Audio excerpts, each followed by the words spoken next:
Ladies and gentlemen, baseball for everyone is back.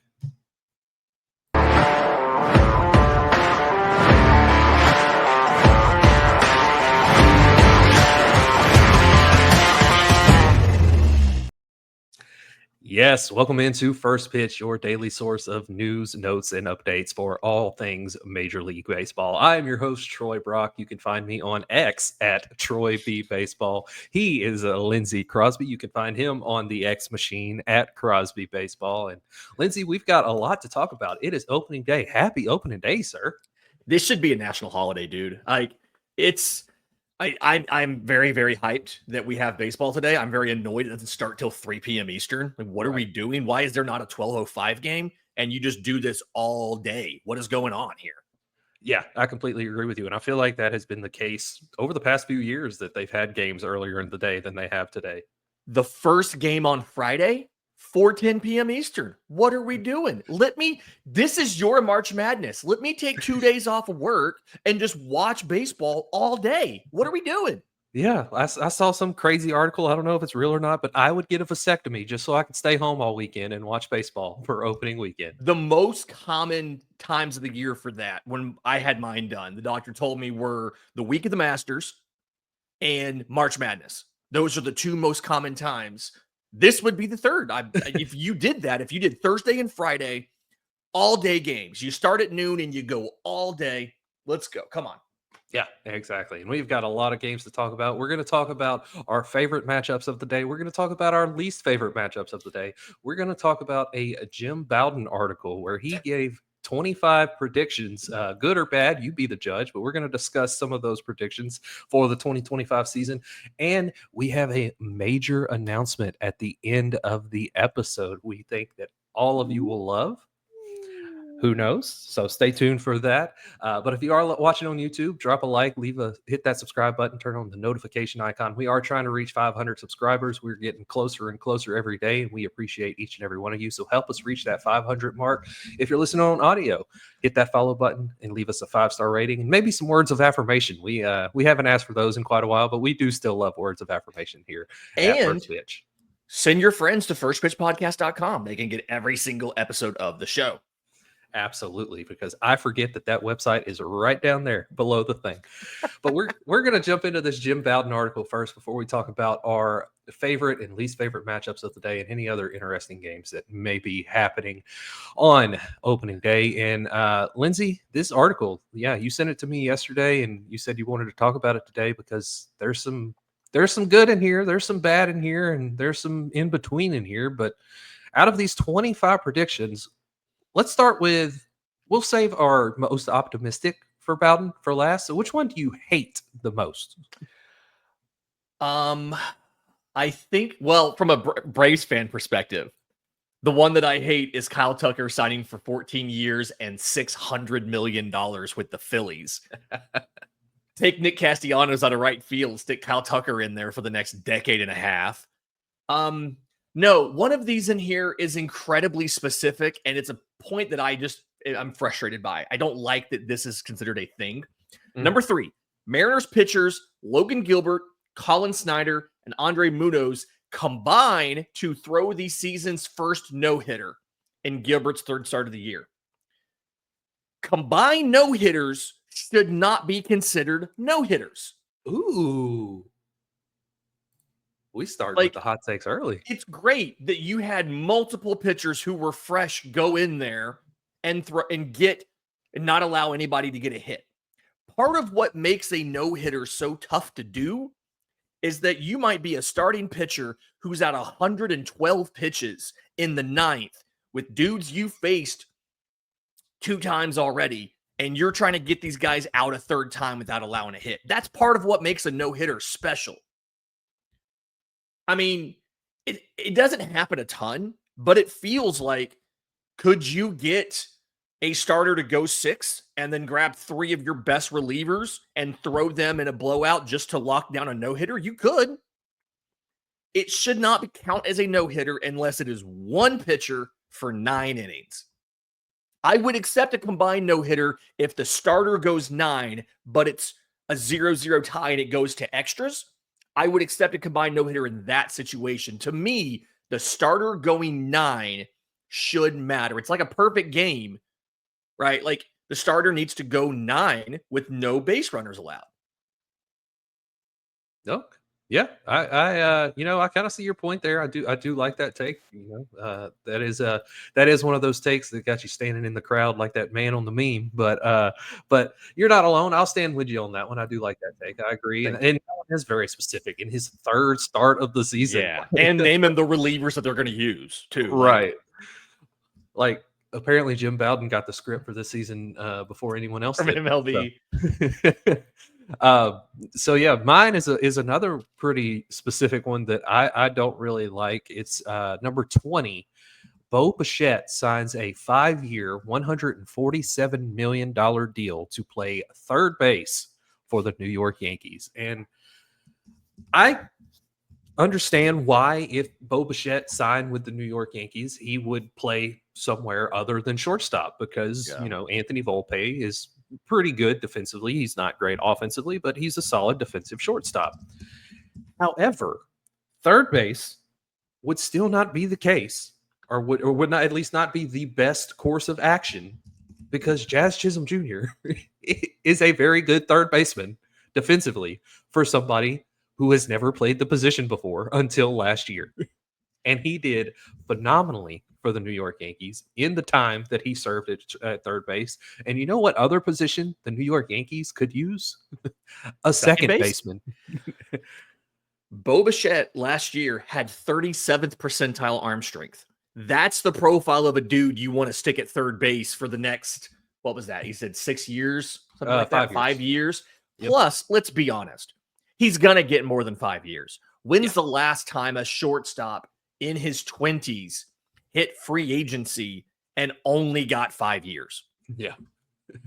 Yeah, shortstop in his that was 30 a couple of years ago hit free agency and got 13 years. So who was that? Oh, I don't want to talk about it, but he wears this jersey. But yeah, that one doesn't make much sense to me just from a logistical standpoint. I also think that like you said, Bo Bichette's going to get a deal much longer than 5 years. I also think he's going to get a deal that's much more expensive than $147 million because we talked about it the other day. Outside of last year, he has been one of the better hitting shortstops in the sport. I think you had it the other day that he had a 299 batting average for his career outside of last year, or 293 to 299. It was somewhere around there. And so it's 5 years and 147 million. That's less than $30 million a year AAV. So that's kind of low in my opinion for Bichette, which I might be higher on Bichette than most, but it is what it is. We'll move on to our favorites now. And Lindsay, which one of these stands out to you as either the one you think was most likely to happen, or just the one that you hope will happen out of all of these? Honestly, the one that I kind of want to happen is that Sandy Alcantara and Jacob deGrom win comeback player of the year. Like, they're both some of the best pitchers in baseball, and deGrom's the one that's, I think, riskier on this than Alcantara is. Mm-hmm. But just baseball's better when those guys are in it, and that's a really fun one that I like. I do also think that the Red Sox having all three of the big three up by June, carrying them to win the AL East by 1 game over the Yankees and 3 games over the Orioles. While I don't think the Yankees will be 1 game back of the Red Sox, I do think that getting those guys up has the potential to really change that Boston team, because their issue is going to be infield defense. Marcelo Meyer can help with that. And then just as the injuries come up, you get these young prospects and let them rake. So there's a couple of these that I like, but that's one of them. The Padres trading Dylan Cease to the Orioles was wild to me. Some of these trades don't make a lot of sense. Yeah. Orioles sending Kobe Mayo, who is considered to be, one of the best slugging corner infielders in the minors right now, sending him for less than a full season of Dylan Cease. Yeah. And lefty Cade Povich, when this is a team that doesn't have a lot of quality starters and doesn't have a lot of young guys. 41-year-old Charlie Morton's in your rotation. That's a lot to give up for a partial year of Dylan Cease, just to then turn around and sign Michael King to a giant deal. That was in there too. Mhm. Like they'd make that trade, and then after the season, they signed Michael King for 5 years and 182 million. Just ask for Michael King then. Don't trade for Dylan Cease. Just trade for Michael King and extend him. What are we doing? You're making a trade, and then you're going to pop a qualifying offer for Michael King. Just trade for Michael King. So, Yeah, it just doesn't make sense to me. Yeah, no, I agree with you on that completely. It doesn't. What's make more that much unlikely, sense. that the Orioles blow all of those, trade one of their top prospects for Dylan Cease, or that they actually spend the money to sign a top tier free agent? I think it's that they actually spend the money. Honestly, I think they would send prospects before they spent any money. Yeah. But yeah, no, I agree with you. If he thinks they're going to do that, or if he's predicting them to do that, then why not just go ahead and trade for Michael King? Especially when they're going to pay him as much as he expects them to pay him, which was like 187 million over 5 years. Also, a lot of 5-year, 3-year contracts, except for the Kyle Tucker deal, and I guess the Vladimir Guerrero Jr. deal that he predicted, which was 15 years, 577 million for Vladimir Guerrero Jr. with the Blue Jays, by the way, an extension, not a signing. An extension before opening day too. Like, yeah, they're talking about it happening today, tomorrow, sometime in the next couple of days, and Vlad's apparently open to it, but it's all going to be on. It's all on Toronto actually spending the money, and they are supposedly were so far apart. I don't see it happening. Yeah, I don't see that happening either. I think he's hitting free agency, but some of the ones I liked, of course, I like the Andrew Painter being promoted to the big leagues first week of June. Yeah, double-digit wins, ERA just over 3. It's solid start. Speaking of Andrew Painter, real quick, did you see Jason Stark said that Andrew Painter is going to be Garrett Cole in the major leagues? Like, I think the best thing you can do for a young player coming off of a catastrophic elbow injury is compare him to one of the league's best workhorses and a Cy Young winner. That is the absolute best thing you can do, especially with a fan base that is so patient and understanding like Philly's fan base is. The absolute best thing you can do. He's by far, like, you have that trio of really promising pitchers, the baby aces, and I'm glad nobody really hyped them up so that people weren't disappointed if they didn't work out. They're going to be great this year, right? What are we doing, Jason Stark? You don't have to compare these kids to some of the game's best players. Hey, this hitter in the minors reminds me an awful lot of Mike Trout. Jason Dominguez, part of the reason we have prospect fatigue with Jason Dominguez is they were comparing him to Mickey freaking Mantle. Yeah. What are we doing? Sorry. Been a pet peeve of mine ever since I was hosting the Prospect Podcast. Like, what are we doing, guys? No, you're good. You're good. I like the Marlins trading Sandy Alcantara to the Red Sox. It would get him off of the Marlins, for one. And for B, it would get him to somebody who is going to be contending for the playoffs this year in the Boston Red Sox. Get him off the Marlins, as well as getting him on a team that will be contending for the playoffs this year. And, that's something that it would help the Boston Red Sox rotation, because they really need rotation help after Garrett Crochet and Walker Buehler. And it gives Sandy Alcantara a bigger stage to pitch on instead of Miami, where he's going to be in the cellar of all of Major League Baseball. It kind of also fixes one of their problems of right now, Masataka Yoshida's hurt, so you're fine. But when he comes back, his DH spot has been taken by Rafi Devers. And so, like, you've got too many outfielders, and that's before you count on Roman Anthony coming up as well. Like, you have a position crunch. Even with an injury, you're still going to have a position crunch in the outfield and at DH. So you can trade a major league piece of Wilyer Abreu, and then 3 prospects: Luis Perales, Franklin Arias, Juan Valera. I'm doubtful that I want to say I'm doubtful that Miami takes this package without getting one of the big 3. But at the same time, a lot of their other deals were for smaller pieces and were not teams' top prospects. They've seemed to have gone for a quantity over quality approach under Peter Bendix. So maybe they actually do make that deal.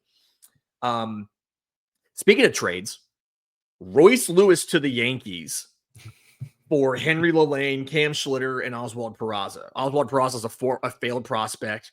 Henry LaLanne's one of their most promising prospects, but I think he was in like either single A or the complex league last year. And I've heard of Cam Schlitter once or twice, but don't know anything about him. It's the Twins trading Royce Lewis at the absolute bottom of his value. Yeah. Like, it feels like he needs to be healthy and actually perform before they would consider moving him. And even then, I'm not sure if they're ready to just get out. It's not like he's prohibitively expensive or anything. Right, yeah, and we've seen that, you know, even though guys have a long injury history during their tenure with the Twins, they don't care about getting out from under them. They'll extend him. They'll give him a $100 million contract just because he's good the 20 games a year that he plays. So I also don't see that one happening. But yeah, this was a Jim Bowden article on The Athletic. If y'all want to take a look at the rest of them that we did not touch on, but those were just a few of them that stood out to us. It's there, as we pointed out, there's a few in there that are good, and there's a lot in there that's bad, but it is on The Athletic. Just go in there and search for Jim Bowden, and you can take a look at all of those. But let's dive into our matchups for today, Lindsay. And it's opening day. It's a lot of aces on the mound for most teams, and for other teams, it's a lot of not aces because they're not going to be doing much in baseball this year. But out of all of these matchups, we did. Do you want to do like time windows? You want to look at okay. Never mind, because everything's at 4:00 except for the 1 7:00 game and 2 at 10. Why are we not playing all day? Why is there one game at 7:00? I know it's on ESPN, but still one exclusive game and then 2 games at nighttime. Why are we not spread out more on this? Anyway. Yeah. No, yeah, I also love that on this list they have every game listed as Royals home opener, Astros home opener, Reds home opener. It's like, really? You think? Yeah, Dodgers home opener. Yeah. Let me see my favorite matchup here. Like, if I'm just a fan and want to watch, my favorite matchup here.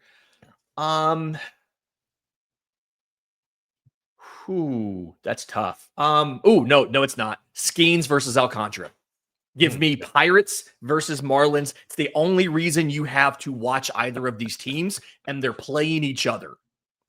It's Sandy coming back from Tommy John, Cy Young winner, workhorse, versus who looks like he could be the next Cy Young winning workhorse in baseball. Skeens versus Alcantara is the best pitching matchup of the day. Yeah, that is a very good pitching matchup. And real quick, I am looking on here. Okay, there it is. I didn't see a day game on national television, and I was about to be even more mad than we already were about the whole scheduling thing. ESPN has the Yankees, of course. Who else would they have but the Yankees? Yeah, the two Yankees teams ESPN's playing today are the Yankees and the Dodgers. Yep, and those look like the only nationally broadcasted games today. So great job, MLB, on that. You're doing great there, Rob Manfred. My matchup. I think we should pick different ones here, just to make it a little more interesting, like we did with our awards. But my matchup in that case, I'm a closeted Braves fan, I guess, because it's going to be Chris Sale and Michael King. That's a fantastic matchup in the 4:00 window there, and it's the Braves and the Padres. You know, the Braves and the Padres. The Padres knocked the Braves out of the playoffs last year. Chris Sale is looking to defend his National League Cy Young. Michael King is getting an opening day start after transitioning from being a reliever and in a contract year. Also, the storylines here, like there's extra storylines in these games.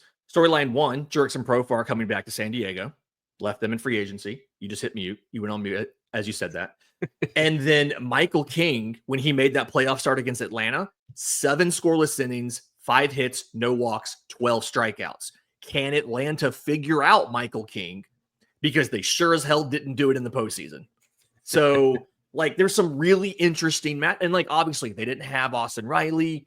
Ozzie Albies was hitting solely righty. He couldn't switch hit. They didn't have Ronald Acuna. Like, there's changes now versus last year, but like, a lot of matchups here, a lot of storylines here that are really interesting. Like, even if I wasn't a Braves fan, I would probably have this on one of the TVs. I'd have Sandy versus Skeens on the main TV, but this would be on one of the other TVs. Yeah. Oh yeah, 100%. It's gonna be a hell of a pitching matchup. Both Yeah. teams have good lineups, and you pointed out the storylines in that game, and you did a good job of writing about those storylines in your newsletter today, in the Braves Thank Today you. newsletter. So Thank if you. you want to Thank go you. find that, go check BravesToday.com. If that out. you're newsletter fans, by the way, stay tuned a little bit later in the show. Cough cough weekly. Let me throw it back at you real quick. Best individual pitcher that you want to watch, not on your team. So not Zach Wheeler, but who is the pitcher starting today that you're most excited to see how they do? The most excited to see how they do. And if you want, I'll answer first because I've surprised you with this. Yeah, you go first. I'll take Garrett Crochet. Right. Okay. Subject of a big trade from the White Sox to Mhm. the Red Sox. This is his second consecutive opening day start. Last year's opening day start was his first ever start in the majors. But I mean, I talked about him. I've talked about him on a couple different podcasts and radio hits now. I think he could be a Cy Young contender this year. And so I'm excited to see how he does against the Rangers, who mostly back to full health. You can see them trying to get back to their 2023 slugging ways where they won the World Series. I think Garrett Crochet versus that lineup is going to be really interesting to watch. It's going to be a fun matchup, and I'm excited to see what Crochet himself does. Yeah, that's a very good pick. For me, it's going to be kind of along the same lines, a reliever transitioning to a starter. And for work, I kind of have to watch this game, and it's going to be Clay Holmes. He had a fantastic spring training. It wasn't against the best competition. I think he finished the spring with like a 8 as far as competition rating, whatever it's called on Baseball Reference. Yeah. So essentially, which is still pretty good. I mean, an 8's still pretty nice. It's just not. I guess that's higher than a lot of other guys get, but it's not all major leaguers. He did still face minor leaguers and prospects and stuff. Right. But exactly. Added that kick change, things like that. Going to be really interesting to see what he can do against the Astros, who prospect Cam Smith made the team. Yeah. He's going to be playing right field. And you're going to have Jose Altuve in left. Yeah, it's an interesting outfield over there in Houston. You got a rookie in right field and a man sporting a walker in left field, and so it's going to be interesting to watch, and it's going to be. I was going to say a man on a perpetually that needs a step stool, but okay. I like that too. That's funny too. Can we give some flowers to the nationally televised matchup at 7:10 Eastern between the Tigers and the Dodgers? Tariq Skubal and Blake Snell. I think between them, they've won 2 of the last 3 Cy Youngs somewhere in there. Because Snell won one recently. Skubal won last year.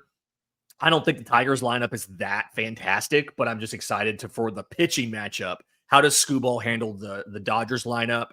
No Mookie still, I believe. Although he has turned a corner, apparently. He kept food down the other day for the first time. So nice. I missed that. Awesome. Yeah, but like Skubal and Snell, that's going to be a fun one to watch. Obviously, nationally televised. We'll all get to see it. That's exciting. And it's a West Coast game that's not at freaking 11 o'clock at night. So that's good. Thank goodness. Yes. That's going to be the bane of my existence this year is those West Coast games. Oh, it really is. It really is going to be the bane of your existence. And we'll talk about that tomorrow. So let's do our least most looking forward to pitching matchup, however you want to work that properly. I write for a living. I'll go first in this one since I already know who yours is, and we'll still pick different ones because I'll leave that really. One for you. Oh, thank you. Thank you. I'm gonna go with Pablo Lopez and Sonny Gray. I know former teammates. Sonny Gray used to be a Twin, but yeah, that's not super exciting, is it?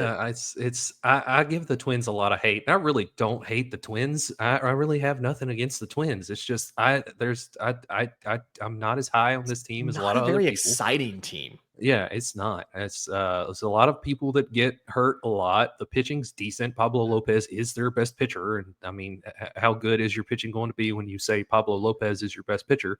And then for the Cardinals, they're in a rebuild, but they refuse to admit that they're in a rebuild, and it's Sonny Gray. I mean, he's good, but again, when he's your best pitcher, how good is your pitching staff when Sonny Gray is the ace? I am a big Brendan Donovan fan, South Alabama represent. South in your mouth, go Jags. But other than that, that's just not a matchup I'm looking forward to. So how about you, Lindsay? What about yours? Thank you for saving the worst one that we both identified for me. Yusei Kikuchi versus Sean Burke. Angels at White Sox. Nothing against Yusei Kikuchi. He was really good when he got traded to Houston last year down the stretch. Signed really early in free agency, signed a good deal with the Angels to be the number one. We broke it here on this podcast. Yeah, it happened while we were recording. But Kikuchi versus Burke is not one that I would pay to watch. No. Like, it's not exciting at all. Nothing against Sean Burke. He's a talented young player, but like, if this is your opening day matchup, it kind of tells you the fates of both of these teams this season, right? The likely outcomes for both of these teams if this is your opening day matchup. Yeah, there's a lot in for the Angels that has to go right this year, especially on the offensive side of the ball, because the starting rotation is not going to be that great unless Yusei Kikuchi can take whatever he learned at the pitching factory down in Houston over to Los Angeles. But we'll have to wait and see for that. It's definitely not an exciting matchup, not also one I'm not looking forward to. When we first talked about this before we went live, you looked on there and you said, which one stands out to you as the worst? And I said, let me find the White Sox. And it was that one. It turns out it was that one. If they were playing the Dodgers to open the year, it maybe be different. But they're facing the Angels, and it's like, the Angels are trying, but they're trying kind of incompetently. They're trying kind of like the 2-year-old tries to play baseball with like the 6 and 7-year-old older brother. And it's like, you're just kind of out there. You're not actually. Yeah. I mean, even the A's matchup, A's at Mariners, Luis Severino, who was good for the Mets last year, versus Logan Gilbert. Like, that's an intriguing matchup, even if the Mariners offense is terrible and Oakland, the entire rest of the Oakland pitching staff is not good. Like, that's still an intriguing matchup. Yeah. Even Justin Steele versus Zach Gallen. Yeah. That's not a bad matchup in the late night slot, but come on. It's Kikuchi Burke. Let's not go. Which of these games ends up being the most lopsided in a surprising way at the end of the day? Again, threw that on you. You were not prepared for that. So let me, so I will answer first if you want me to. Yeah, please. But I think we might end up being surprised by the result of Brewers Yankees. Yeah. I know it's in Yankee Stadium. Carlos Rodon against the Brewers. We've been down on the Brewers, but I don't know if I could be downer on the Yankees than I am right now. Like, it's Aaron Judge, Jazz Chisholm, and the boys. I don't think Paul Goldschmidt's got much left. Cody Bellinger is going to get a slight bump from the short porch and right, but I don't think he's the same player that he even was when he had that big year with the Cubs, never mind the MVP form. I think the Brewers, and this is for everybody in the Discord who always complains I hate on the Brewers. I think the Brewers are going to take it to the Yankees today. This could be, I don't know if we're going to get to position player pitching in this game, but we could be on position player watch. I'll put it that way. This could be like Aaron Judge might hit a homer, but other than that, this might be 9-2 or something ridiculous like that. I just think the Brewers are going to beat Carlos Rodon pretty handily. Yeah, Carlos Rodon as the opening day starter was a questionable choice. For me, I'm going to go. I know you talked about this as a good matchup, but I think the Athletics have a lot to prove this year. I think the Athletics are going to take it to Logan Gilbert and the Mariners tonight. I think that offense, the Athletics offense, who finally turned it on last year, Brent Rooker, Lawrence Butler, Logan O'Hoppe, I think they're going to really. They're coming out this year with a lot to prove, and I think a lot of people are still sleeping on the Sacramento Athletics, and they really shouldn't be, because they're a lot better than people expect this year. So I think that one's not going to be close. Obviously, I think Logan Gilbert's going to be good down the stretch and for the majority of the season. But as far as opening day goes, I see the Athletics putting it on the Mariners. Can I be a hater for a minute? Yeah. Okay. Should I play the clip? I'm going to play the clip. I'm a hater, man. I don't think you want to ask me that. I am a hater, so I'm going to just leave it at that. I'm not going to leave it at that. Listen, I'm starting to doubt the Cubs. I don't think the Cubs are as good as we thought they were. I think the Diamondbacks are going to take it to the Cubs tonight. I like Justin Steele. He's a good starter. I like their rotation. I just don't know if the Cubs are as good as we thought they were. And that could be another game that's in danger of a position player pitching. All right. There we go. There Hot you go. Take Central here on First Pitch. And Real quick, let's make your announcement. yes.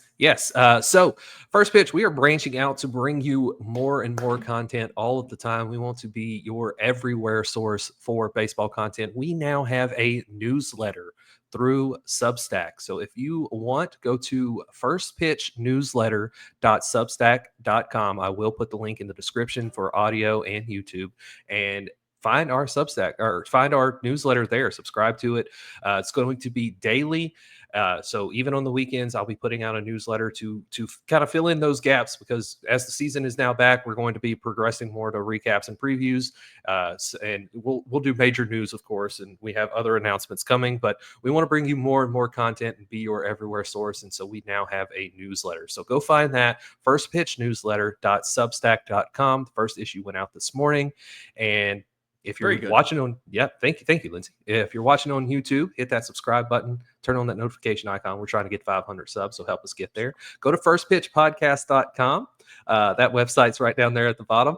I'll try to remember that. And if you're listening on audio, leave a like, leave a 5-star rating, and some words of affirmation. And until next time, this has been First Pitch.